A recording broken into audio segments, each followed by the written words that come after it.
Bismillahirrahmanirrahim. Assalamualaikum warahmatullahi wabarakatuh.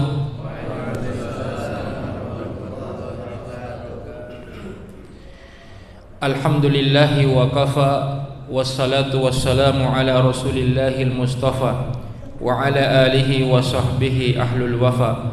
Qalu subhanaka la ilma lana illa ma 'allamtana innaka antal alimul hakim. Allahumma anfa'na bima 'allamtana wa 'allimna ma yanfa'una wa zidna ilman.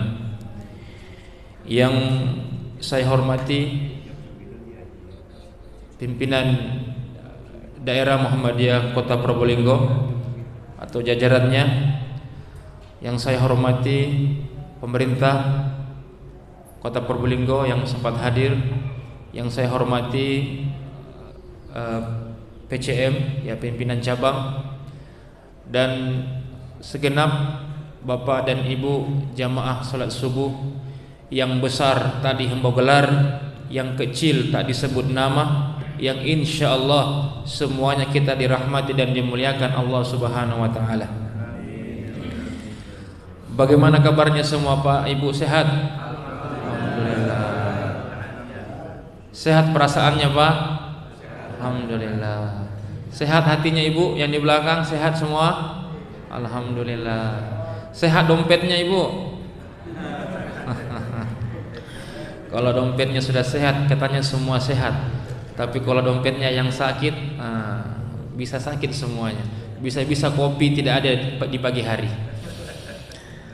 Bapak dan Ibu jamaah yang dimuliakan Allah Subhanahu wa Ta'ala, luar biasa jamaah di Masjid At-Taqwa ini. 1 bulan terakhir ini saya perhatikan di Indonesia, bahkan seluruh dunia ini, yang ada di template di medsos di mana-mana yang tertulis adalah gerakan menonton Piala Dunia. Tetapi Kota Probolinggo khususnya di Masjid At-Taqwa mengkantar semua itu. Kami bukan cinta kepada dunia saja, tapi akhirat lebih daripada itu. Meskipun tadi subuh ada pertandingan mencari juara ketiga antara Inggris dan Perancis, tetapi jamaah tidak menghiraukan itu. Ada tetangganya bilang, hari ini kita akan nonton subuh ini. Apa kata dia? Tidak. Pagi ini ada pengajian di Masjid Taqwa, saya hadir. Janganlah kau hadir. Ini kan 5 kali tahun sekali. Itu pengajian bisa diulang minggu depan. Tidak. Sekali tidak. Nanti saya traktir kamu coto. Oke, kita mainkan. Masya Allah ya. Mudah-mudahan semua yang hadir di sini diberikan keberkahan Allah Subhanahu wa Ta'ala. Amin. Semua yang hadir dengan niat ikhlas, datang sholat subuh berjamaah, duduk bermajelis ilmu, pulang semua nanti mendapatkan keberkahan hidup. Amin. Diberikan, dititipkan kepadanya anak-anak yang soleh dan soleha. Amin. Diberikan kemudahan rezeki, kelapangan rezeki. Amin. Dan pulang nanti semuanya, saya doakan hutangnya semua dilunasi Allah Subhanahu wa Ta'ala. Wah, ini aminnya yang terakhir kencang ini. Nampaknya banyak berhutang di sini. Bapak dan Ibu yang dimuliakan Allah Subhanahu wa Ta'ala, sebenarnya tadi isi ceramah saya itu sudah diwakilkan sama Pak PDM. Jadi tidak perlu lagi mau disampaikan. Hakikat takwa itu maqamah. Siapa yang takut kepada Allah Subhanahu wa Ta'ala, itulah yang paling bertakwa di sisi Allah Subhanahu wa Ta'ala. Jangan orang bertakwa itu jangan dilihat dari dia kemampuan finansialnya, atau mungkin dari luarnya dia kelihatan soleh. Tapi orang soleh, nahnu natawalla bizarahir. Dalam agama mengatakan, kita menghukumi orang itu yang nampak dari luar. Tapi yang berhak untuk menjustis, untuk mengecap orang itu hanya Allah Subhanahu wa Ta'ala. Jadi kita ini sebagai hamba Allah, bertetangga, bersaudara, kita lihat dia orang yang sering ke masjid, suka baca Quran, sering datang ke majelis ilmu, kita mengatakan alhamdulillah dia orang soleh. Adapun yang dia lakukan di balik kamarnya, yang dia lakukan sembunyi-sembunyi itu hanya Allah yang tahu. Makanya takwa itu bukan apa yang nampak di luar, tetapi apa yang kalau kita berdua-duaan dengan Allah. Berapa banyak orang mampu menjaga diri untuk tidak melakukan dosa di hadapan manusia, tetapi tatkala dia bersendirian, dia berdua-duaan dengan iblis dan syaitan. Nauzubillah. Makanya hakikat takwa itu adalah dimanapun kita berada, bagaimanapun kondisi kita takut kepada Allah mulai dari awal sampai akhir. Itulah yang disebut dengan husnul khatimah. Karena berapa banyak orang beriman di pagi hari Pak, tapi di sore hari dia tinggalkan keimanannya. Begitupun dengan sebaliknya. Makanya kenapa kita minta dalam 17 kali sehari semalam? Apa yang kita minta? Tidak sah salat kita kalau kita tidak minta itu. Apa yang kita minta? Ihdinas siratal mustaqim. Ya Allah, kokohkan keimanan, ketakwaan dalam diri saya sampai saya kembali kepadamu ya Allah. Dan itu juga doa yang diajarkan Nabi. Apa doa yang diajarkan Nabi? Ya muqallibal qulub, tsabbit qalbi ala dini. Ya Allah, kokohkan ketakwaan, keimanan dalam diri kami ya Allah sampai Engkau panggil diri kami untuk menghadap kepadamu ya Allah. Kenapa? Karena keimanan dan ketakwaan adalah nikmat yang paling besar yang Allah berikan bagi seorang hamba dari dunia ini. Iman dan takwa yang menentukan apakah dia selamat di dunia, dan iman dan takwa juga yang menentukan apa kita selamat di akhirat. Hidup yang membahagiakan di dunia itu kita cari, tetapi lebih daripada itu kita cari kehidupan di dunia bahagia dan juga bahagia di akhirat. Itulah doanya yang diajarkan kepada kita. Rabbana atina fid dunya hasanah wa fil akhirati hasanah wa qina adzabannar. Dan insyaallah Pak Ibu, saya tidak akan lama ceramah di sini insyaallah, karena biasanya konsentrasi itu dipengaruhi oleh konsumsi. Karena konsumsi telah dibagikan, biasanya itu sudah buka-buka. Ini apa isinya di kotak ini ya? Ceramahnya Ustadz biasanya sudah nggak terfokus di situ. Bapak dan Ibu jamaah yang dimuliakan Allah Subhanahu Wa Taala. Ketika selesai perang Uhud, jadi perang Uhud itu adalah perang kedua setelah perang Badar. Ya. Perang Uhud adalah perang yang terjadi 1 tahun 17 hari setelah perang Badar. Kalau perang Badar adalah perang yang terjadi pada bulan suci Ramadan, tapi kalau perang Uhud adalah perang yang terjadi satu tahun 17 hari setelah perang Badar. Perang Uhud ini terjadi pemicunya itu gara-gara perang Badar. Jadi perang Badar itu menjadi pemicu terjadinya perang Uhud yang berada di sebelah utara Masjid Nabawi lokasinya. Kalau Bapak Ibu pergi umrah, pergi haji, biasanya akan dibawa city tour untuk melihat lokasi perang Uhud dan juga gunung Uhudnya. Dikisahkan sejarahnya, dikisahkan peristiwanya, tapi jarang yang dikisahkan di ujung setelah perang Uhud itu. Ada kisah yang menarik setelah perang Uhud terjadi Pak.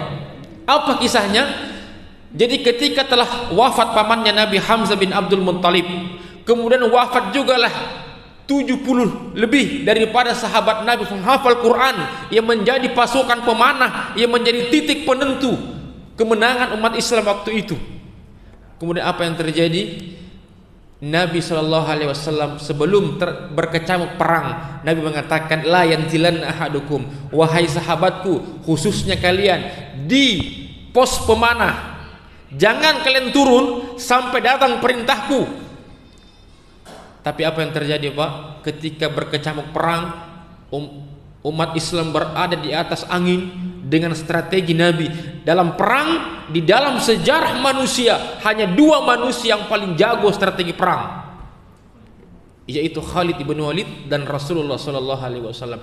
Di perang Uhud ini Pak Ibu, Khalid masih berada di seberang, masih berhadapan dengan Rasulullah, masih berada di pihak musuh. Makanya perang Uhud ini Pak itu El Clasico. Apa yang di kepalanya Nabi dibaca oleh Khalid, apa yang di kepalanya Khalid dibaca oleh Rasulullah. Makanya di perang Uhud itu memang tidak ada kalah, seri satu sama. Pertama umat Quraisy kalah, kemudian karena mereka pasukan pemanah ini tidak mengindahkan perkataan Nabi, kata Nabi jangan turun apapun yang terjadi sampai saya mati pun, kalian pasukan pemanah kunci kemenangan kita. Tetapi mereka tidak mengindahkan perkataan Nabi. Gara-gara apa? Gara-gara mereka melihat harta bergemil, berserakan di kancah peperangan itu. Mereka mengatakan musuh telah pulang, sementara Khalid ibn Walid masih sembunyi di pokok-pokok kurma, kemudian diserang dari arah belakang setelah mereka terkecoh. Tetapi yang menarik adalah poin yang ingin saya sampaikan. Setelah perang Uhud terjadi, Pak, Nabi lewat di depan beberapa sahabat. Di situ ada Abu Hurairah, di situ ada Abu Bakar, ada Umar, ada Fuah. 4 orang ini, Pak, adalah orang-orang pimpinan sahabat, orang-orang yang paling dekat dengan Nabi. Siapa yang tidak kenal Abu Hurairah? Sahabat Nabi, riwayat hadis yang begitu banyak hadisnya. Di antara semua sahabat kan keluarga Nabi, istri Nabi Abu Hurairah yang paling tinggi. Siapa yang tidak kenal Umar bin Khattab, mertuanya Nabi, khalifah kedua? Siapa yang tak kenal Abu Bakar, mertua Nabi, juga khalifah yang pertama? Siapa yang tidak kenal Fuah? Siapa Fuah? Fuah adalah sahabat Nabi yang bersama selalu dengan Nabi, yang tahajudnya terkenal, yang baca Qur'annya terkenal, yang sedekahnya terkenal. Semua pimpinan sahabat 4 orang ini. Tapi ketika selesai perang Uhud, Ibu, Pak, Nabi melintas di depan 4 orang ini lagi istirahat. Apa kata Nabi? Di antara kalian ini, nah, bukan kalian maksudnya, begitu Nabi menunjuk. Di antara kalian ini nanti ada 1 orang di akhirat gigi gerahamnya seperti gunung Uhud. Tahu gunung Uhud, Pak? Gunung Uhud itu panjangnya 7 km, tingginya itu 1000,77, diameternya 3 km. Panjangnya 7 kilo, tingginya 1000,77, diameternya 3 kilo. Kalau nggak percaya hitung sendiri. Tapi kata Nabi, di antara kalian ini berempat nanti ada 1 orang itu gigi gerahamnya sebesar gunung Uhud. Bayangkan, Pak, gigi gerahamnya seperti gunung Uhud. Kira-kira bagaimana nanti kalau dia makan pisang goreng itu? Kira-kira kalau Nabi mengatakan gigi gerahamnya seperti gunung Uhud, itu kira-kira nikmat atau azab? Hah? Nah, begini jamaah, kalau belum sarapan tuh dia kurang konek biasanya. Azab. Ya, bayangkan, Pak, gigi geraham seperti gunung Uhud. Ini saja biasa kalau sariawan orang susah makan apa gunung Uhud. Tapi Nabi, hebatnya Nabi tidak menyebut siapa orangnya. Nabi tidak menyebut siapa orangnya. Dan begitulah adabnya Al-Quran. Adabnya Al-Quran mengajarkan kepada kita, kalau ada orang punya aib, kalau ada orang punya sesuatu kekurangan, jangan disebut namanya.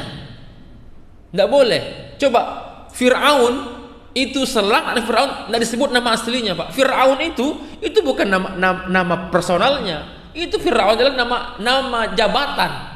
Fir'aun 1, Fir'aun 2, Fir'aun 3, tidak disebutkan. Berapa banyak kisah dalam Al-Quran dan kisah dari hadis Nabi, Nabi ketika menyebutkan orang itu bermasalah, itu tidak pernah sebut nama. Coba kalau sekarang coba lihat, orang berbuat begini disebut semua namanya.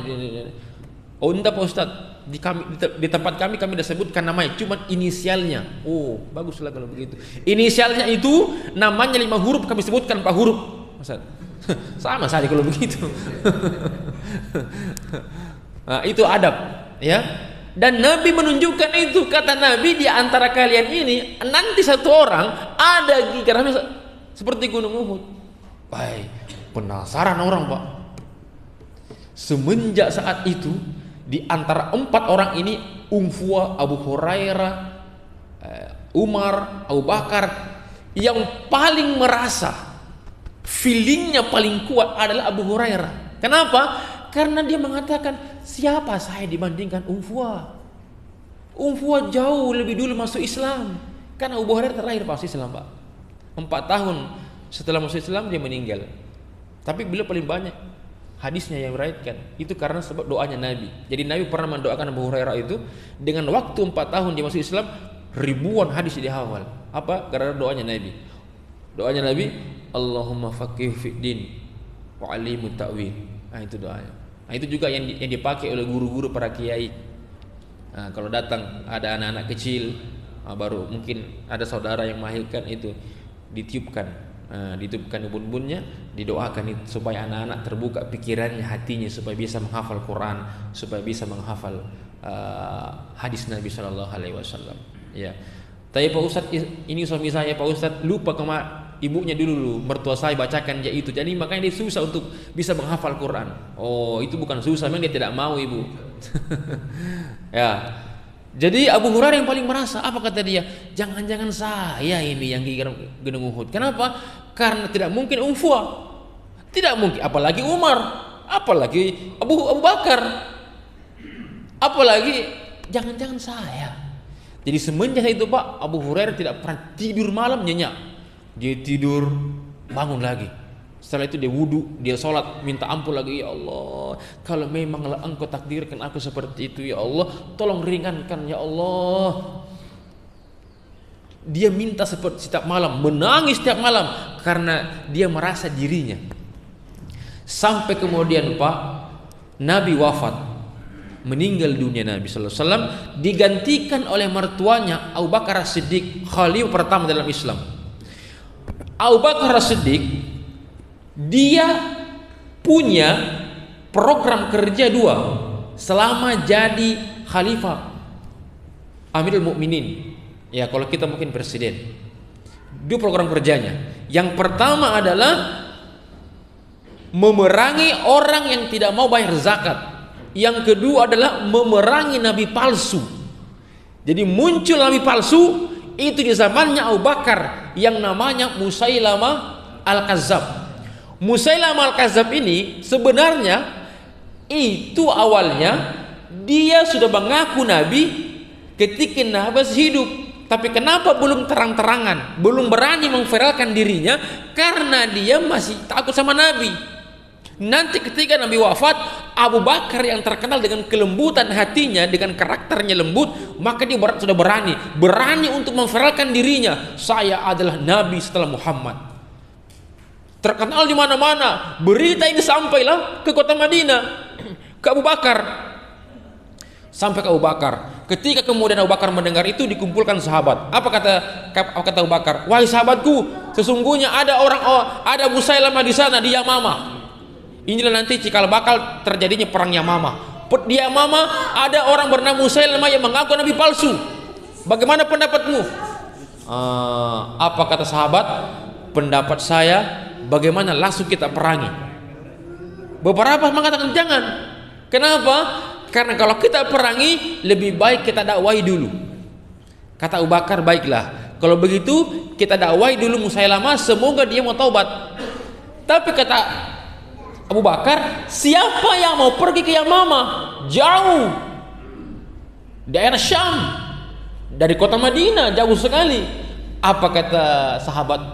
Bagaimana kalau kita utus satu orang pergi ke Yamamah mendakwahi Musailamah, semoga dengan dakwah itu dia kembali taubat.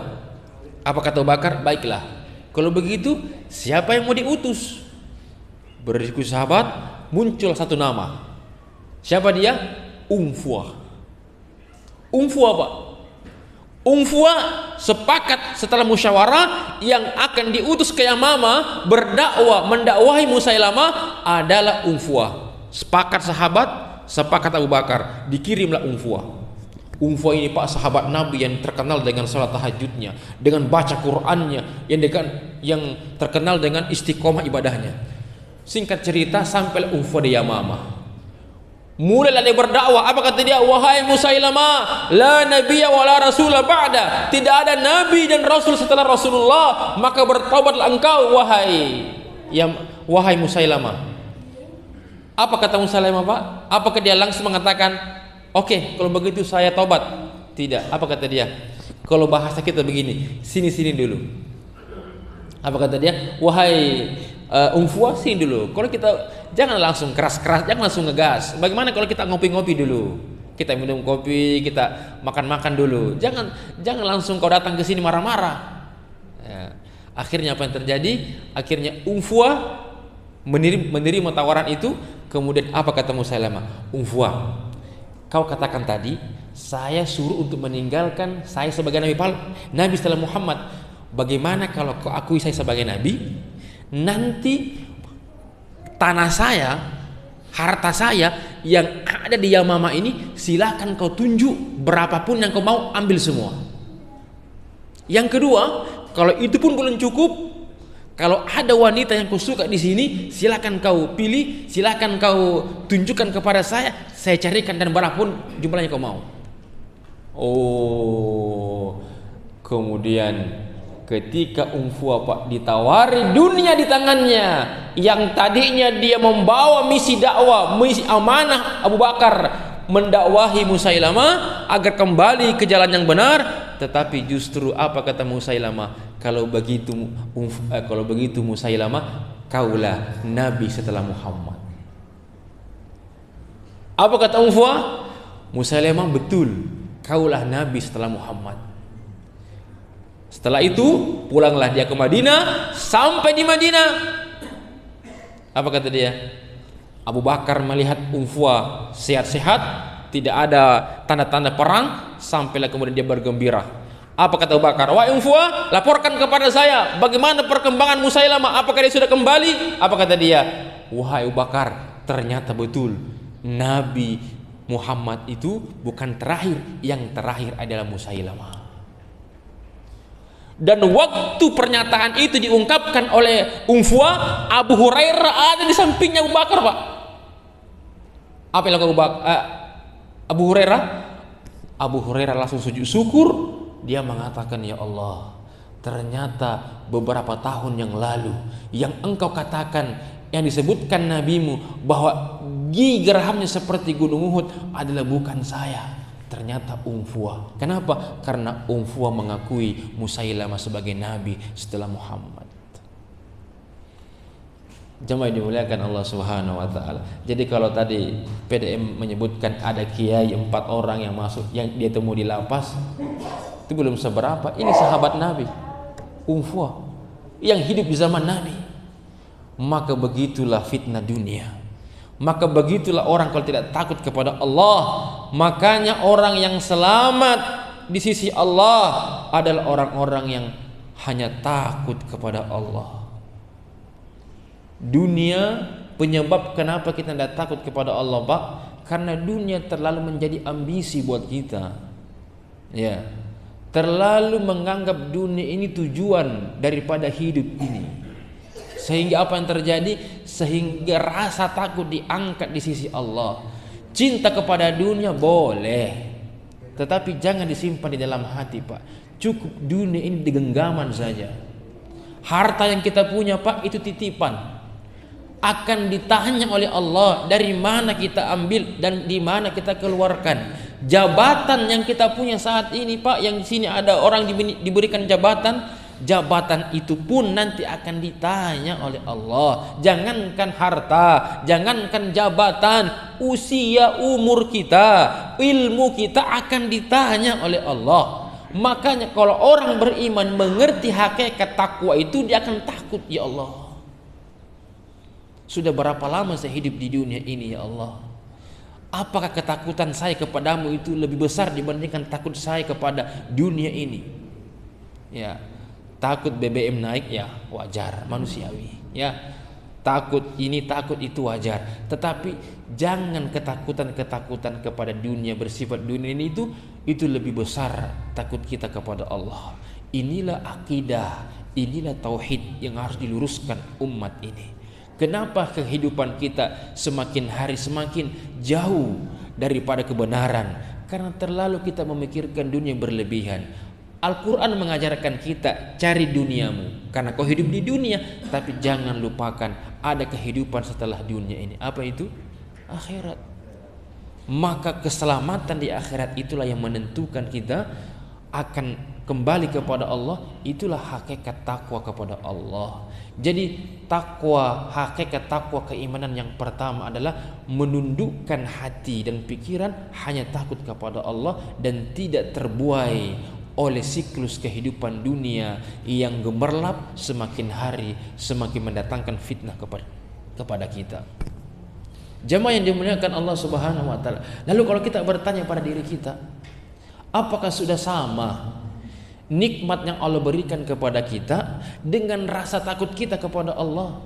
Dan bagaimana bentuk takwa seorang hamba kepada Allah? Menjalankan segala perintahnya. Ini terkadang banyak permintaan kita kepada Allah, banyak kemauan kita kepada Allah, sementara hak-hak yang harus kita lakukan kita berikan kepada Allah.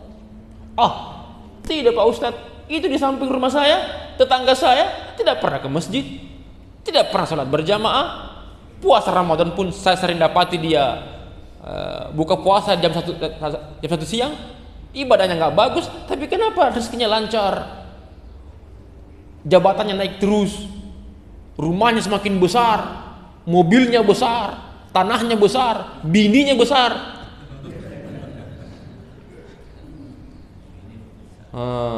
Kalau Bapak melihat itu terdapat pada seseorang tetangga Bapak, saudara Bapak, tidak pernah ibadah tapi rezekinya lancar terus, la ta'tar, jangan, kata Nabi, jangan tertipu.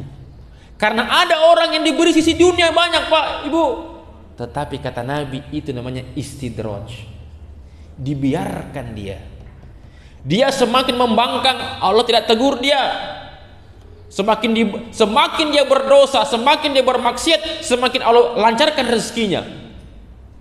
Itu bukan rezeki Pak, itu bukan nikmat Pak, itu justru azab yang Allah berikan kepada dia. Nanti di akhirat dia akan tanggung semuanya. Makanya Pak, apa kata Ibnu Qayyim rahimahumullah, nikmat yang paling besar itu, nikmat yang paling tinggi seorang hamba itu ketika kalau ada ujian, musibah yang dia dapat, mendekatkan diri kepada Allah. Tapi azab yang paling pedih, diberikan harta tapi harta itu tidak membuat dia dekat kepada Allah. Jadi kalau ada orang diberi harta, diberi nikmat terus menerus, tapi dia tetap bermaksiat, berbuat dosa, sesungguhnya itu bukan nikmat, tapi itu adalah azab. Dan itulah azab yang paling pedih. Oleh karena itu jamaah yang dimuliakan Allah Subhanahu wa taala, kehidupan kita ini hanya sebentar. Kehidupan ini kita tidak lama. Kalau ada yang sakit, ada yang diuji dengan kemiskinan, ada yang diuji dengan ketidaknyamanan hidup, hanya sebentar saja. Hanya 60 tahun, tapi nanti kalau kita sabar, kalau kita takwa kepada Allah, maka kehidupan abadi, nikmatnya akan kita dapatkan nanti, hidup selama-lamanya di sisi Allah Subhanahu wa taala.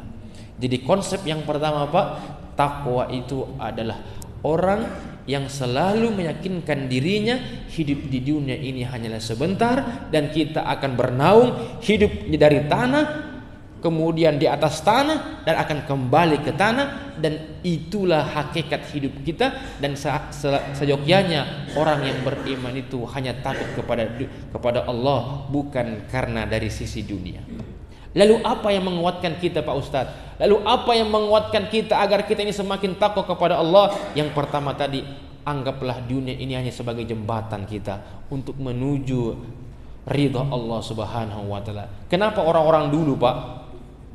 Orang-orang dulu itu anaknya jadi ulama semua, anaknya jadi pemimpin yang hebat semua. Padahal dia, orang tua itu hanya kerja di sawah, setelah pulang di sawah, waktu sholat dia sholat, setelah itu istirahat, itu terus rutinitasnya. Tapi kenapa anak-anaknya lahir menjadi ulama besar? Karena kenapa? Karena bapak dan ibunya lahir dari orang yang takut hanya kepada Allah. Sekarang bapaknya profesor, doktor, tapi anaknya na'udzubillah, jauh dari sisi yang diinginkan. Kenapa? Karena boleh jadi ada sesuatu yang datang dari orang tua yang tidak bisa dicerna oleh anaknya. Maka itulah yang harus kita persiapkan. Makanya kata Allah Subhanahu wa taala, wal yakhshal ladina law tarakau, wahai para orang tua, kata Al-Qur'an, takutlah kalian kepada Allah kalau kalian meninggal nanti meninggalkan anak-anak yang lemah. Yang lemah apa? Yang lemah dari sisi takwanya. Bukan hartanya, bukan karena tidak punya dunia, tapi lebih takutlah kalau anak-anak kita meninggal dunia, tapi dia tidak tahu sholat, tidak tahu baca Quran, tidak tahu mengaji, tidak tahu bagaimana menyembah kepada Allah, tidak tahu bagaimana cinta kepada nabinya. Itu kita harus lebih takut sebelum kita meninggalkan dunia. Saya yakin kita yang hadir di sini punya anak, punya cucu, maka ke depan inilah yang harus kita mulai rubah hari ini, bahwa nak, silakan kau belajar bahasa Inggris, silakan kau belajar engineering, silakan kau belajar kedokteran, bagus semua itu, tapi ingat semua itu akan menopang dirimu di akhirat, itu hanya ibadahmu kepada Allah. Kalau bagus ibadahmu nak, nanti kalau saya meninggal dunia, saya tidak khawatir. Kenapa? Karena saya meninggalkan kamu dalam keadaan takwa kepada Allah Subhanahu wa taala. Itu jugalah yang diamanahkan kepada siapa? Kepada Hisham bin Abdul Malik. Abdul Aziz menjadi khalifah, ditanya menjelang sakaratul maut. Apa kata dia? Apa yang kutinggalkan kepada anakmu? Aku tinggalkan kepada anakku hanya 9 dirham. Kau khalifah, presiden, mana ada meninggalkan 9 dirham? Apa kata Abdul Aziz? Aku tidak menyiapkan anakku harta, yang kusiapkan adalah bagaimana dia takut kepada Allah Subhanahu wa taala. Kalau dia takut kepada Allah, maka Allah yang akan mengurus hidupnya. Perbaiki niatmu, perbaiki ibadahmu, perbaiki salatmu, nanti Allah yang akan perbaiki hidupmu. Berapa banyak hidup kita kacau balau karena ibadah kita, takut kita kepada Allah pun tidak terurus. Makanya uruslah niatmu, uruslah ibadahmu, nanti Allah yang akan mengurus hidup kita. Yang kedua, jamaah ini dimuliakan Allah Subhanahu wa taala. Hati ini akan bersih, hati ini akan penuh dengan takwa kepada Allah kalaulah titipan yang Allah berikan kepada kita tidak kita jadikan sebagai hal yang membutakan kita akan kehidupan ini. Saya 2 tahun lalu Pak masuk rumah sakit di Madinah. Ya, saya kemarin pulang dari Madinah itu bulan Juni akhir pulang dari Madinah. Nah ini juga saya sampaikan, saya sebagai wakil ketua PCE Muhammadiyah Arab Saudi itu juga menyampaikan salam kepada Bapak Ibu, ya, salam dari pimpinan cabang Muhammadiyah Arab Saudi. Ini juga sekaligus kami silaturahim dan juga safari dakwah. Pulang dari Madinah, nanti insya Allah kami kembali ke Madinah 15 Agustus. Sebenarnya libur saya itu sampai 23 Agustus. Cuman kenapa saya majukan ke tanggal 15? Karena Ustadz Dasak Latif mau umroh akbar di tanggal 17 Agustus dan saya harus ada di sana sebelum beliau datang. Karena beliau kalau bawa jamaah harus ada saya yang menjadi ustaznya, penceramahnya di situ. Mau umroh bersama kami, daftar segera, kuota terbatas. Wah, iklan musa sih. Tidak ya. Di Madinah Pak, waktu sebelum saya pulang Pak, saya sampai masuk rumah sakit. Ketika saya mau keluar dari rumah sakit Pak, ada kakek tua, orang asli Madinah. Apa kata dia? Ketika datangi dokter Pak, dikasih keluar notanya, administrasinya untuk dibayarkan. Yang saya dengar waktu itu 2.500 real. Kalau kita 10 juta. Ketika dia terima notanya Pak, dia menangis, ini kakek tua, menangis. Kemudian setelah itu dokternya tanya, dia bilang, ya Syekh, bahasa Arab saya terjemahkan, kalau kau tidak mampu bayar tidak usah, kau pulang ke rumahmu istirahat, tidak usah kau bayar. Kata dokternya begitu. Tapi apa kata kakek tua ini? Saya menangis bukan karena saya tidak mau bayar, uang saya lebih banyak daripada ini, saya mampu bayar. Tapi kata dokternya, kenapa kau tidak menangis? Kata dia, saya menangis waktu itu Pak, penyakitnya kakek tua ini itu dia sesak nafas, kemudian anaknya panik dan sempat tertahan nafasnya 2 detik. Saking paniknya anaknya itu langsung dibawa ke rumah sakit. Setelah ditangani sudah mulai membaik. Dikasih tadi nota itu. Apa kata kakek tua ini ketika menerima itu? Dia menangis itu, dia mengatakan, dokter, saya menangis bukan karena saya tidak mampu bayar. Saya mampu bayar, anak-anak saya bisa bayar, saya pun masih banyak uang saya. Tetapi yang saya nangiskan ini adalah sekarang usia saya 74 tahun. 74 tahun usia saya baru ditahan 2 detik nafas saya sudah panik saya. Anak-anak saya berhamburan panik, saking paniknya. Sementara 74 tahun saya dikasih nafas oksigen gratis. Kalau saya mau bayar berapa itu? 2 detik tertahan nafas saya bayar 10 juta, 2.500. Bagaimana kalau 74 tahun saya harus bayar itu? Ya. Saya bilang Masya Allah. Saya mengatakan betul juga kata Bapak tua ini. Sudah berapa lama kita hidup Pak? Apakah karena kita merenung sejenak, bertanya, semua aliran darah, nafas yang kita hidup ini, sudahkah kita membuat diri kita semakin takut kepada Allah? Kakek tua ini baru 2 detik nafasnya tertahan, dia sudah langsung pikirannya ke sana. Ini menandakan kakek tua ini memiliki keimanan, kekuatan, takwa yang besar kepada Allah Subhanahu wa taala. Maka harta yang kita punya Pak itu tidak seberapa. Harta yang kita punya, yang kita genggam sekarang, itu harta akan kembali kepada Allah dengan caranya.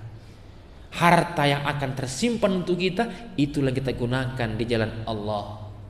Yang kita gunakan untuk beribadah kepada Allah. Kalau kita punya harta, kita bantu orang yang susah, kita bantu panti asuhan, kita bangun masjid kita ini.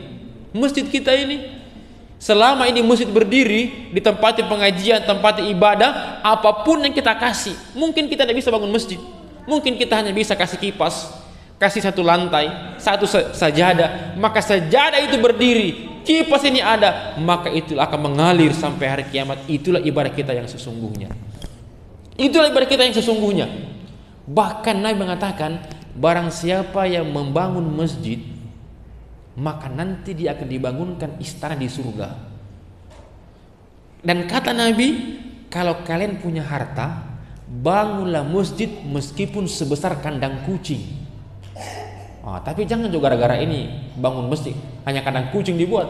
Bukan, itu hanya motivasi. Saking pentingnya orang yang mengurus masjid, saking pentingnya orang membangun masjid, sampai-sampai Nabi mengatakan seperti itu keistimewaannya.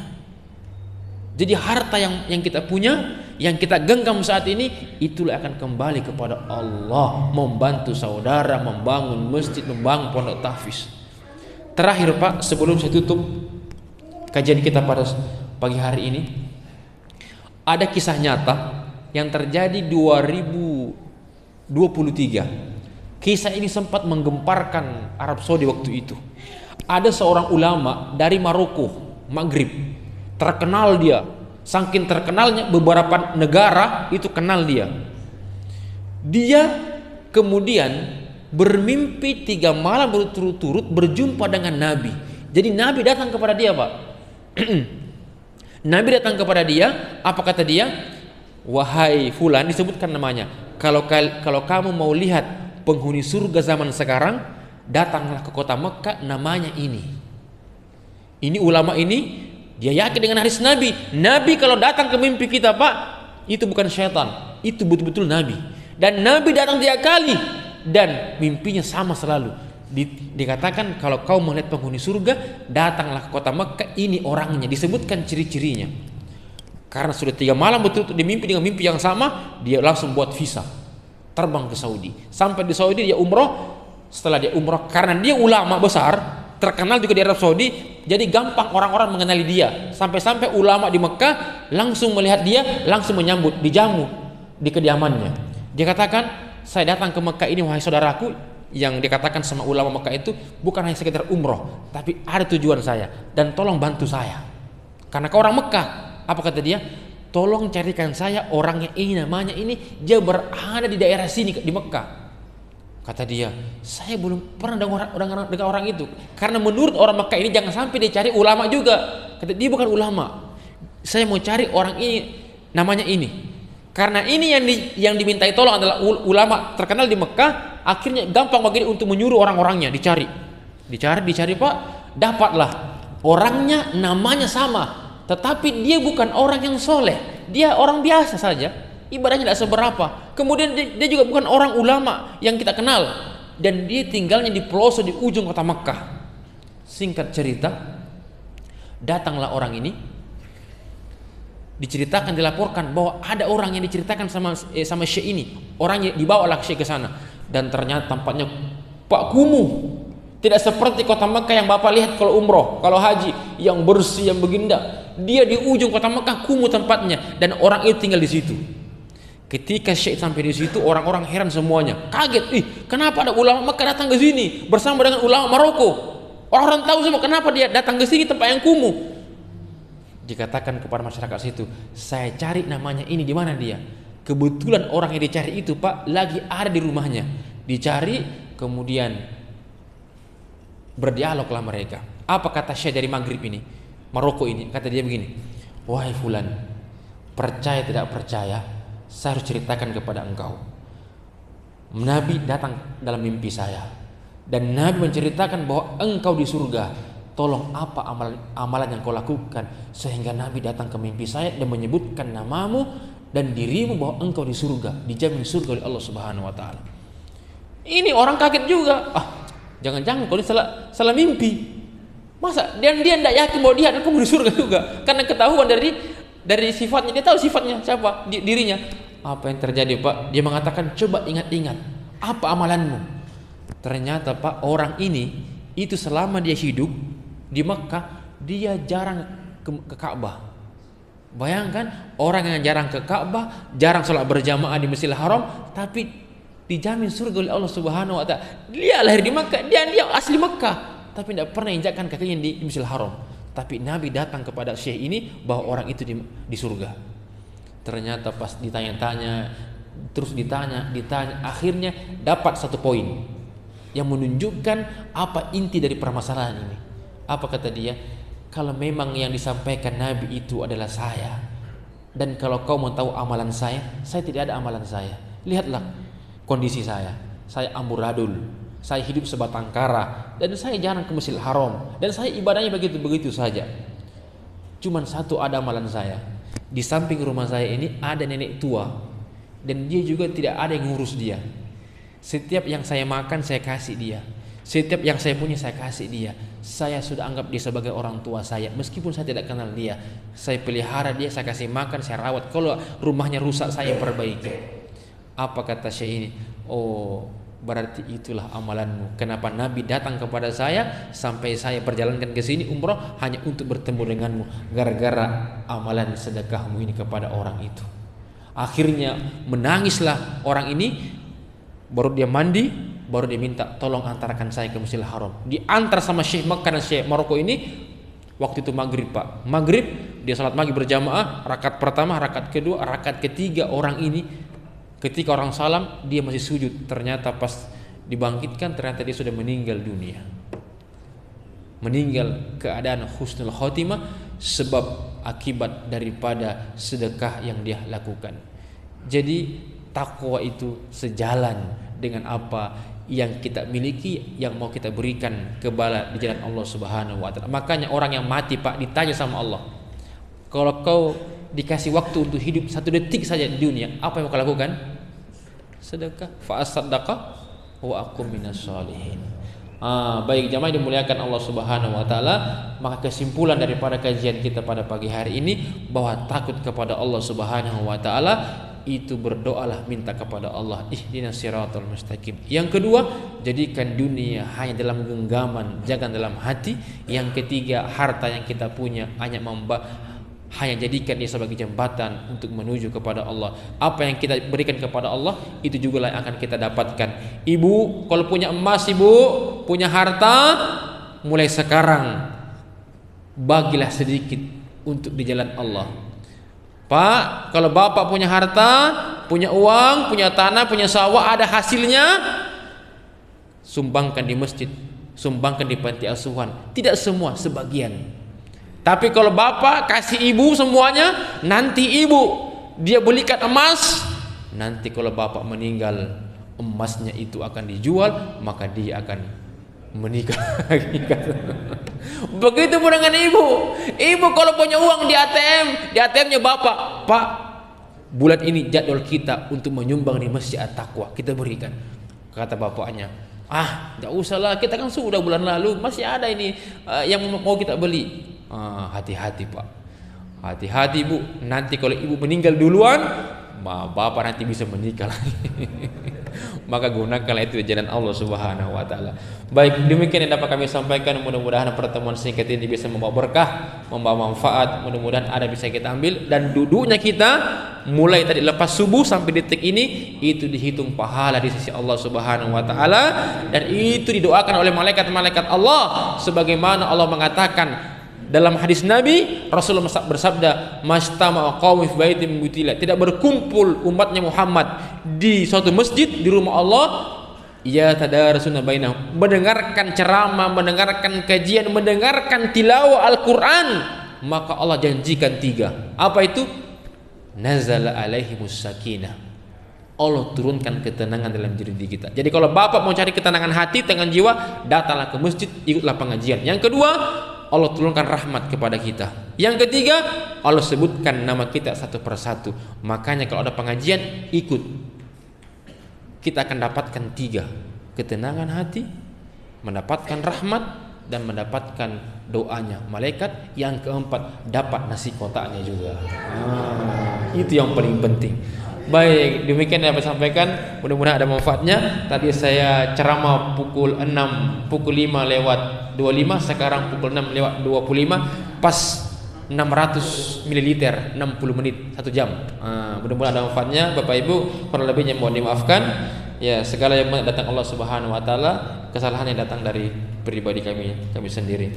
Burung irian, burung cendrawasih, cukup sekian dan terima kasih. Baik. Kalau begitu, untuk menyempurnakan majelis kita sejenak mengangkat kedua tangan kita rendahkan hati kita berdoa kepada Allah Subhanahu wa taala dengan penuh keikhlasan. Semoga Allah Subhanahu wa taala senantiasa menerima doa-doa kita. Amin ya rabbal alamin. Bismillahirrahmanirrahim. Alhamdulillahi rabbil alamin. Hamdan na'imin hamdan syakirin, hamdan yu'afi ni'mahu yukafi mazidah. Ya rabbana walakal hamd kama yanbaghi li jalali wajhika wa 'azimi sultanik. Allahumma salli ala Muhammad wa ala ali Muhammad. Allahumma salli ala Muhammad wa ala ali Muhammad. Allahumma salli ala Muhammad wa ala ali Muhammad. Ya Allah ya Rahman ya Rahim, di pagi hari yang cerah ini ya Allah, kami berkumpul di rumah-Mu ya Allah, di masjid-Mu ya Allah, semata-mata hanya untuk mengharapkan ridha-Mu ya Allah, mengharapkan ampunan-Mu ya Allah, mengharapkan Engkau angkat derajat kami ya Allah, Engkau mudahkan rezeki kami ya Allah. Ya Allah ya Rahman ya Rahim, kami adalah hamba-Mu yang penuh dengan dosa ya Allah, berlumur dengan kesalahan ya Allah. Kalau bukan karena Engkau memaafkan dan mengampuni kami, kepada siapa kami meminta ampun ya Allah? Dosa mata, dosa telinga, dosa lisan, dosa kaki, dosa seluruh anggota tubuh kami ya Allah. Kami penuh dengan dosa ya Allah. Hamba-Mu ini adalah hamba yang penuh dengan dosa ya Allah. Ampunilah dosa-dosa kami semua ya Allah.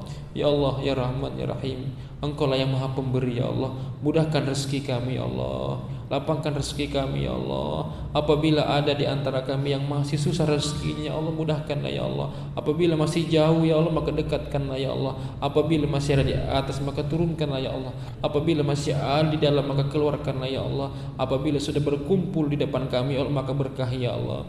Ya Allah ya Rahman ya Rahim, hanya kepada-Mu kami meminta, hanya kepada-Mu kami bersandar ya Allah. Engkau lah yang Maha Penyembuh ya Allah. Ya Allah, sembuhkanlah penyakit-penyakit saudara kami ya Allah. Apabila ada di antara kami yang sakit ya Allah, angkatlah penyakitnya ya Allah, sembuhkanlah ya Allah. Hanya Engkau lah semata-mata zat yang memberi pengampun ya Allah. Allahumma anta rabban nas ishfi mardana.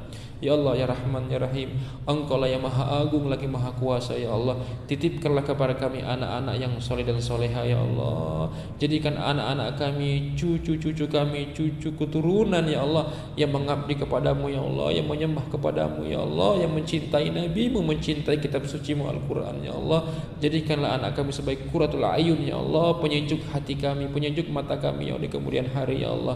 Ya Allah ya Rahman ya Rahim, jadikanlah perkumpulan kami perkumpulan yang Kau berkahi ya Allah, dan jadikanlah perpisahan kami perpisahan yang bisa mendatangkan menghapus dosa-dosa kami ya Allah. Ya Allah ya Rahman ya Rahim, hanya kepada-Mu tempat kami mengadu, hanya kepada-Mu tempat kami bermohon ya Allah. Ya Allah, kami memiliki orang tua ya Allah, terutama ibunda kami ya Allah yang melahirkan kami ya Allah. Apabila ibunda kami masih sehat, masih hidup, sehatkan badannya ya Allah, panjangkan umurnya ya Allah, cukup lapangkan rezekinya ya Allah.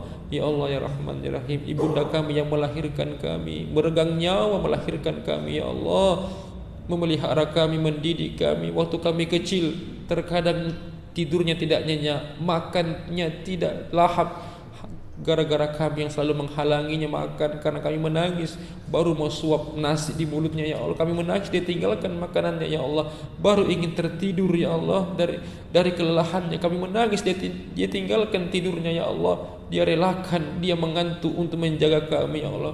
Tetapi sampai saat ini mungkin bakti kami belum seberapa dengan pengorbanannya kepada kami ya Allah, maka kami hanya bisa mendoakannya ya Allah, sehatkan badannya ya Allah, lapangkan rezekinya ya Allah, panjangkan umurnya ya Allah. Apabila ibunda kami telah tiada ya Allah, telah kembali kepadamu ya Allah, dan kami belum bisa berbakti kepadanya semasa dia hidup ya Allah, ya Allah lapangkan kuburnya ya Allah, terangi kuburnya ya Allah, angkat derajat isimu ya Allah. Ya Allah, kami memiliki bapak, kami memiliki ayah ya Allah, mungkin terkadang ketika dia mencari nafkah ada rezeki yang tidak halal yang dia ambil karena terpaksa ya Allah, tolong maafkan ya Allah ayah kami ya Allah. Ya Allah, masukkan kami ke dalam surgamu ya Allah, tetapi surga tidak akan indah bagi kami tanpa kedua orang tua kami ya Allah. Masukkan kami berjamaah bersama dengan kedua orang tua kami ke dalam surgamu ya Allah. Ya Allah ya Rahman ya Rahim, kami tidak menuntut kepadamu ya Allah, tapi kami hanya meminta kepadamu dengan kelembutan ya Allah. Kami tidak menolak takdir yang Kau berikan kepada kami, kami hanya memohon tolong lembutkan takdir ini ya Allah, agar kami bisa menjalani kehidupan ini ya Allah. Ya Allah, jaga keimanan dan ketakwaan dalam hati kami ya Allah. Wafatkan kami semua nanti dalam keadaan husnul khatimah ya Allah. Jaga keimanan kami, jaga keluarga kami, jaga anak-anak kami, jaga harta kami, jaga diri kami ya Allah, dari fitnah dunia yang kejam ini ya Allah. Rabbana zalamna anfusana wa illam taghfir lana wa tarhamna lanakunanna minal khasirin. Rabbana atina fid dunya hasanah wa fil akhirati hasanah wa qina adzabannar. Walhamdulillahi rabbil alamin. Baik Bapak dan Ibu, insyaallah mudah-mudahan hati kita semakin bersih ya, semakin tenang dengan duduk bermajelis ilmu, dengan hidup berjamaah seperti ini. Dan insyaallah bagaimana supaya hati lebih tenang, supaya hidup ini lebih tentram, maka hadirilah kajian jam 10 nanti tentang tazkiyatun nafs. Apa di mana tempatnya nanti akan diumumkan insyaallah. Baik, demikian dari saya. Wassalamualaikum warahmatullahi wabarakatuh. Ada tafsir jalan lain, insyaallah kami dari PCM memberi hadiah untuk Masjid At-Taqwa ya, mudah-mudahan karena sudah baca tajwid, nah nanti bulan depan sudah baca tafsir lagi. Insyaallah ini tidak besar, tidak mahal, mudah-mudahan bisa bermanfaat ya insyaallah. Baik, dan juga tafsir Al-Muyassar nanti simpan di masjid, nanti bisa dibaca sama-sama insyaallah. Nanti kalau tidak ada ustaz yang baca, nanti bisa online. Baik.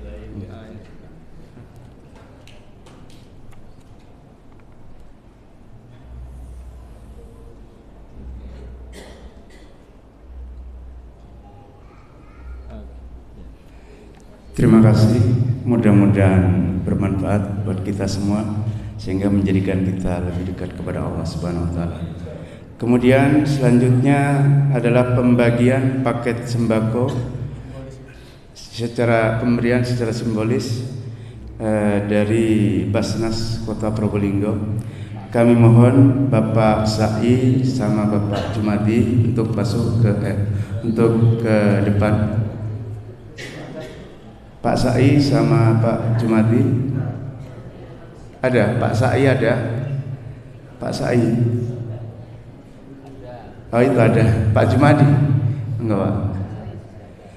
Ini dari Basnas Kota Probolinggo diberikan kepada jamaah Masjid Taqwa. Monggo di depan sini Pak, monggo.